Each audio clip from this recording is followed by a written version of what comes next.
നമുക്ക് ഒരു വാർത്താ ചാനൽ പ്രത്യേകിച്ച് ഒരു പാർട്ടിയുടെ ചാനലായി കടന്നു വരികയും അത് ജനങ്ങളുടെ മുഴുവൻ ജനാധിപത്യ വേദിയായി ഡിബേറ്റുകളും വാർത്തകളും ഒക്കെ വരിക എന്നത് അത്യപൂർവമായി നടക്കുന്ന ഒരു പ്രതിഭാസമാണ്.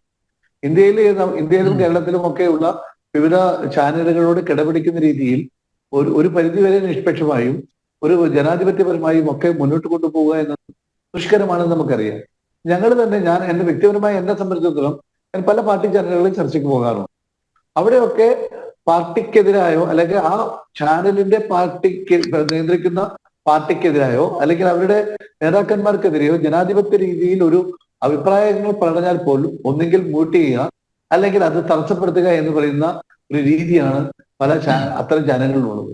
പക്ഷെ അതിലൊരു പരിധി വരെ ജനാധിപത്യപരമായി പറയാൻ പറ്റുന്ന രീതിയിലൊക്കെ കാര്യങ്ങൾ പറയുവാനും അതേപോലെ തന്നെ പാർട്ടി ചാനലുകളിൽ പലപ്പോഴും ബന്ധപ്പെട്ട പാർട്ടിയുടെ പാനലിസ്റ്റ് അദ്ദേഹത്തിന് ഇഷ്ടംപോലെ സമയം കൊടുക്കുകയും അദ്ദേഹത്തിന് എന്തും പറയാനുള്ള ലൈസൻസ് കൊടുക്കുകയും ഒക്കെ ചെയ്യുമ്പോഴും ജനാധിപത്യം ഒരു വലിയ രീതിയിൽ മുന്നോട്ട് കൊണ്ടുപോകാൻ ജനം ടി വിക്ക് കഴിയുന്നു എന്നത് എന്നെ ഏറെ അത്ഭുതപ്പെടുത്തി. എടുക്കുന്ന തീരുമാനങ്ങളെക്കാൾ വലുത് ചില ഇപ്പൊ ശബരിമല ഇഷ്യൂ ഏറ്റവും പറയേണ്ട കാര്യമാണ്. ശബരിമല ഇഷ്യൂവിൽ ഒരിക്കലും അത് വർഗീയ പ്രശ്നങ്ങളാക്കാതെ ഒരു വിശ്വാസികളുടെ പ്രശ്നങ്ങൾ അവയ്ക്ക് വേണ്ടി നിലനിൽക്കുന്ന ഒരു ചാനലായി അത് മാറിയപ്പോ അത് ഇന്ത്യയിൽ തന്നെ ഒരു വലിയ ഒരു ഒരു ചരിത്രമായിരുന്നു. കാരണം ആ വാർത്തകളിൽ ഒന്നും തന്നെ ഒരു വർഗീയതയോ അല്ലെങ്കിൽ ഒരു മറ്റു രീതിയിലുള്ള കാര്യങ്ങളോ കളിക്കാതെ ഒരു വിശ്വാസികളുടെ പ്രശ്നമായി അത് പൊതുവിശ്വാസികളുടെ ഒരു മേഖലയെ നേരിടുന്ന ഒരു പ്രശ്നമാക്കി കാണുകയും അത് ഒടുവിൽ ആ വിശ്വാസികളുടെ അവരാഗ്രഹിക്കുന്ന വിജയത്തിലേക്ക് എത്തിക്കുവാനും ജനം തുടങ്ങി വെച്ച പ്രചരണങ്ങൾ അത് ചെറിയ രീതിയിലല്ല.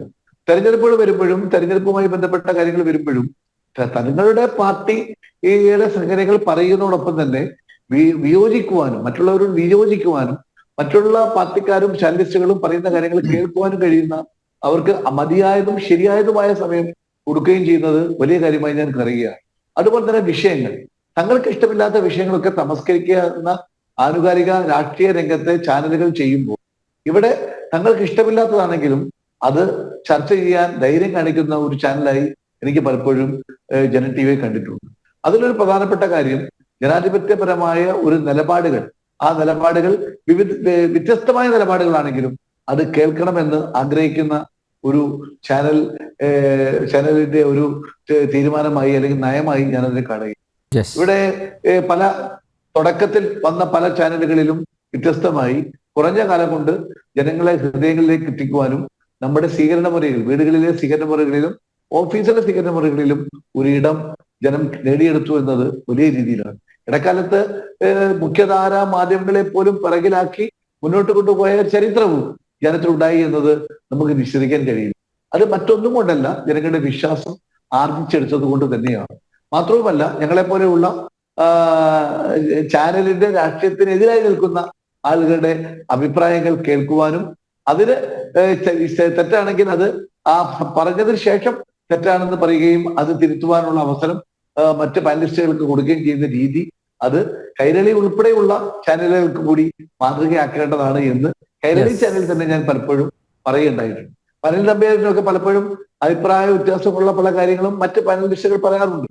പക്ഷെ അവിടെയൊന്നും മനിൽ ഉൾപ്പെടെയുള്ള ജനം ടി വിയിലെ അവതാരകർ കുറെ കൂടി മാന്യമായ സമീപനം എടുക്കുന്നു എന്നുള്ളത് വലിയ കാര്യമാണ്. പിന്നെ ചില വിഷയങ്ങൾ രാജ്യത്തിന് വേണ്ട അല്ലെങ്കിൽ നാടിന് വേണ്ട പ്രാദേശികമായി വേണ്ട വിഷയങ്ങൾ ചൂഴ്ന്നെടുത്ത് മുന്നോട്ട് കൊണ്ടുപോവുകയും സംസ്ഥാന സർക്കാരിനായാലും അതുപോലെ തന്നെ ഗവൺമെന്റുകളെ തിരുത്തൽ നടത്തുവാനുള്ള തീരുമാനം എടുക്കാനും ചെയ്തിട്ടുണ്ട്.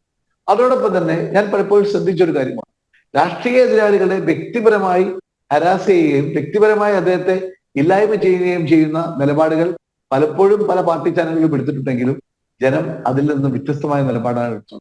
രാഷ്ട്രീയമാവാം, വ്യക്തിപരമായ തേജോവധം വേണ്ട എന്ന നിലപാട് പലപ്പോഴും എടുത്തത് ഞാൻ തന്നെ പല ചാനൽ ചർച്ചകളിൽ ഞാൻ അത്ഭുതത്തോട് നോക്കിയിരുന്നു. അപ്പൊ ഏതായാലും തെരഞ്ഞെടുപ്പ് വരുമ്പോൾ പോലും തെരഞ്ഞെടുപ്പ് ചർച്ചകൾക്കൊക്കെ നമ്മുടെ ചാനലിന്റെ രാഷ്ട്രീയത്തിന് അപ്പുറത്തുള്ള ആളുകൾക്ക് കൂടി അവർക്ക് പറയാനുള്ള കാര്യങ്ങൾക്കും വിയോജിക്കാൻ കഴിയുന്ന അവസരങ്ങളും ഒക്കെ കൊടുക്കുക എന്നത് ജനാധിപത്യത്തിൽ ഇതുപോലെയുള്ള മാധ്യമങ്ങളിൽ കാണിക്കുന്ന ഏറ്റവും വലിയ ഒരു കാര്യമാണ്. എനിക്ക് ഏറ്റവും കംഫർട്ടബിൾ ആയി എന്റെ ചാനലിനെക്കാട്ടും എന്റെ പാർട്ടി ചാനലിനെക്കാട്ടും കംഫർട്ടബിൾ ആയി എനിക്ക് പലപ്പോഴും ഞാൻ ഏറ്റവും കൂടുതൽ ചർച്ചയിൽ പങ്കെടുത്തിട്ടുണ്ട്. ജനം ടി വിയിലാണ്. അത് എന്റെ വ്യക്തിപരമായി തന്നെ എനിക്ക് ജനം ടി വിയുടെ നിലപാടുകളോട് അവരുടെ ഈ ജനാധിപത്യപരമായിട്ടുള്ള അവരുടെ നിലപാടുകളോടുള്ള താല്പര്യമാണ് എനിക്ക് കാണിട്ടുള്ളത്. ഏതായാലും എനിക്ക് ജനം ടി വി 10 വർഷമായി. ഇനിയും ജനാധിപത്യ കേരളത്തിലും ഇന്ത്യയിലും ജനം ടി വിക്ക് ഒരുപാട് സ്പേസ് ഇപ്പോഴും ഉണ്ട്. മുഖ്യധാര പത്രങ്ങൾ പലതും തമസ്കരിക്കേണ്ടാത്ത വിഷയങ്ങൾ, അത് ജനങ്ങളിലേക്ക് എത്തിക്കേണ്ട വിഷയങ്ങളാണെന്ന് കണ്ടുപിടിച്ച് തമസ്കരിക്കപ്പെടാതെ അത് നിലനിർത്തുകയും സജീവ ചർച്ചയിലേക്ക് കൊണ്ടുവരികയും പല പ്രയാസപ്പെടുന്ന ആളുകളുടെയും വിഭാഗങ്ങളുടെയും പ്രയാസങ്ങൾ ജനമധ്യസ്ഥയിലേക്ക് എത്തിക്കുവാനും ഒക്കെ കാണിക്കുന്ന ആ തൃഷ്ണയും ആ കമ്മിറ്റ്മെന്റും ഒക്കെ ഒരു പാർട്ടി ചാനലിൽ അപ്പുറത്തമായി സാധാരണക്കാരുടെ ചാനലായി ജനം മാറുന്നു എന്നുള്ളതിന്റെ ഒരു വലിയ ഉദാഹരണമായി ഞാൻ കാണുകയാണ്. തീർച്ചയായും എനിക്ക് ജനം ടി വിക്ക് ഈ 10ാം വർഷത്തിലേക്ക് കടന്നു വന്ന ജനം ടി വിക്ക് എല്ലാവിധ ഭാവങ്ങളും ഉയർച്ചയും ഉണ്ടാകട്ടെ എന്ന് ആശംസിക്കുന്നു.